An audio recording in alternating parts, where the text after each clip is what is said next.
κατέπλεψε στον Εύρυπο, δηλαδή στην Εύβοια, όπου κάποιος πλούσιος ευσεβής κάτοικος του προσέφερε πολυτελή εκεί να μείνει, στην οποία ο Χριστόδουλος τη μετέτρεψε σε μοναστήρι. Ο ίδιος δεν θέλησε να μείνει στη μονή, διότι η πολυτέλεια δεν τέριαζε στην ασκητικότητά του. On the island of Evia, a rich person gave him his mansion, which Christodoulos changed into a monastery, but he didn't want to stay there for a long time because the luxury of the mansion did not fit his ascetical personality. Γι' αυτό εγκαταστάθηκε σε σπήλαιο δυτικά της Κομοπόλεως λίμνη για να ζήσει ως ασκητής. Οι ευσεβείς κάτοικοι της Εβίας του έδειξαν μεγάλο σεβασμό, διότι είδαν στο πρόσωπό του μια μεγάλη πνευματική προσωπικότητα. Πολλοί τον χαρακτήριζαν ως άγγελο σε ανθρώπινο σώμα. The people on Evia revered him very much and considered him to be like a human angel. Στο σπήλαιο ο Όσιος Χριστόδουλος προσευχόταν αδιάλειπτα και μελετούσε τις Αγίες Γραφές και τα συγγράμματα των πατέρων. Πλήθος πιστών συνέρε καθημερινά να πάρει την ευχή του και τις πνευματικές του συμβουλές και νουθεσίες.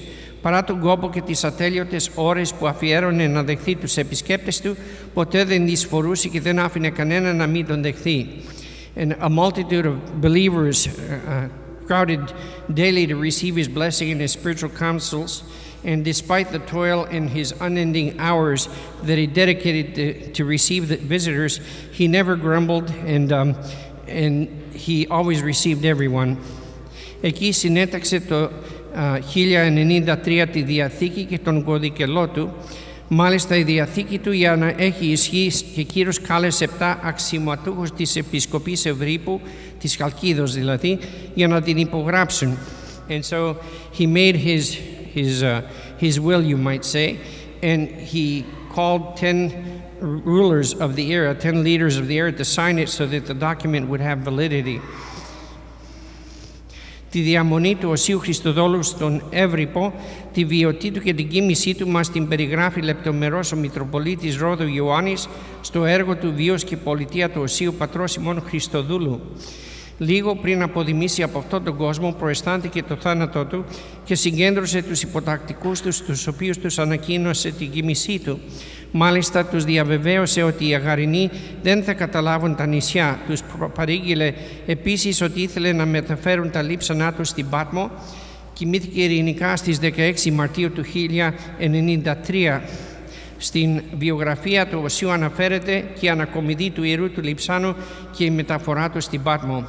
Sensing that he was going to die, he called his underlings to him and gave him his last counsels, and he prophesied that the Turks would not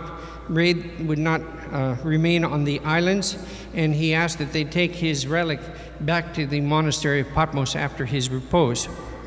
Οι πιστοί όμως της Εβίας, όταν πληροφορήθηκαν ότι επρόκειτο να μεταφερθεί το λείψανο του από τον τόπο της, αντέδρασαν, διότι τον θεωρούσαν δικό τους Άγιο, προστάτη, πατέρα και ιατρό τους, και γι' αυτό το φρουρούσαν.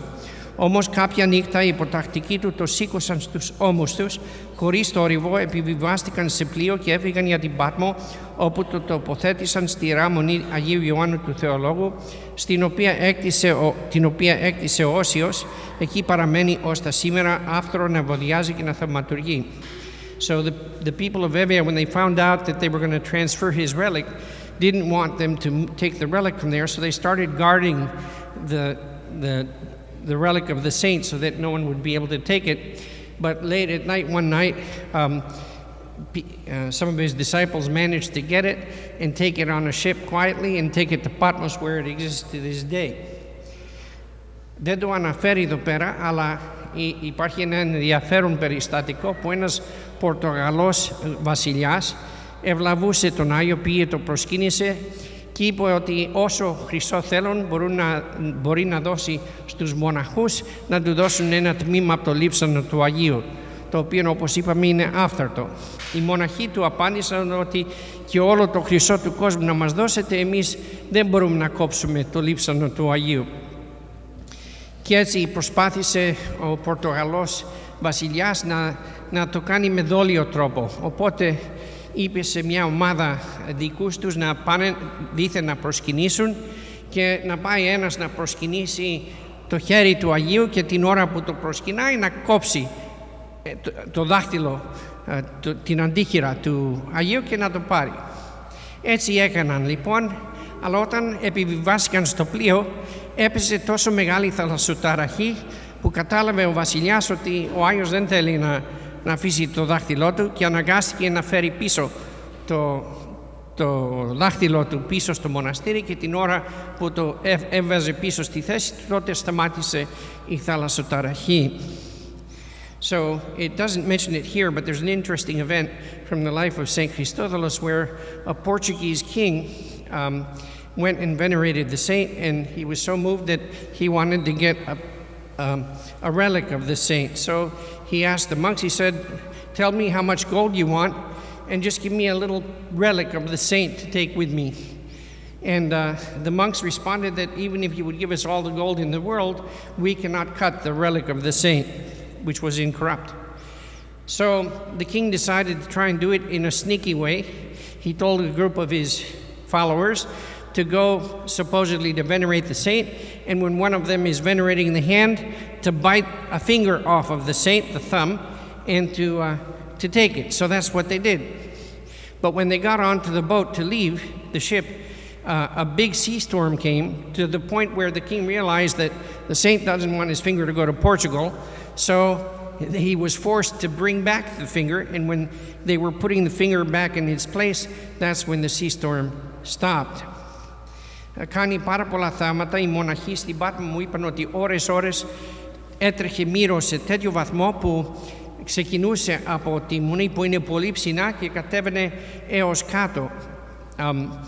The monks at Patmos had told me that the relic of Saint Christodoulos, aside from doing many miracles, at times so much myrrh would flow from the relic, which is high up, the monastery is high up, that it would flow all the way down the island. Ήθε ο Άγιος Χριστόδουλος να μας εμπνέει και σήμερα που γιορτάζουμε όλους τους ασκητές και τις ασκήτριες και μας προετοιμάζει έτσι η Εκκλησία μας για τη Μεγάλη Τεσσαρακοστή που είναι περίοδος εντόνου ασκήσεως, έτσι και εμείς να έχουμε το θάρρος να προχωρήσουμε, να μπορούμε να ασκηθούμε στη Μεγάλη Τεσσαρακοστή. May Saint Christodoulos intercede for all of us today when our church prepares us for Great Lent by showing us all these role models of ascetic women and men so that we can also practice asceticism during Great Lent, which is a period of intense asceticism. Amen. Καλωσορίζουμε και έναν επισκέπτη νομίζω που έχουμε από την Ελλάδα, δεν ξέρω το όνομά σας, αλλά νομίζω ότι είναι εδώ που έφερε μια ομάδα προσκυνητών στην Αμερική, στα μοναστήρια της Αμερικής. Καλώς ορίσατε. Will you translate for me?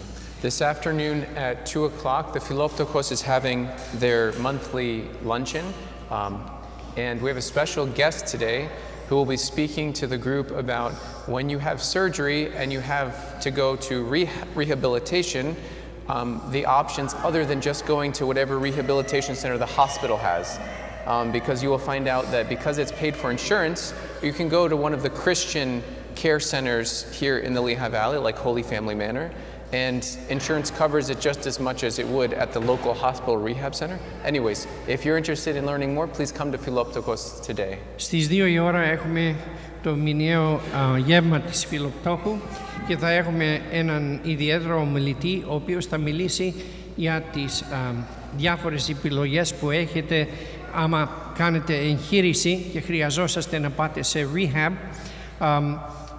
Τότε υπάρχουν διάφορες επιλογές που μπορεί να μην τις έχετε υπόψη σας και έτσι θα μιλήσει για αυτό το θέμα.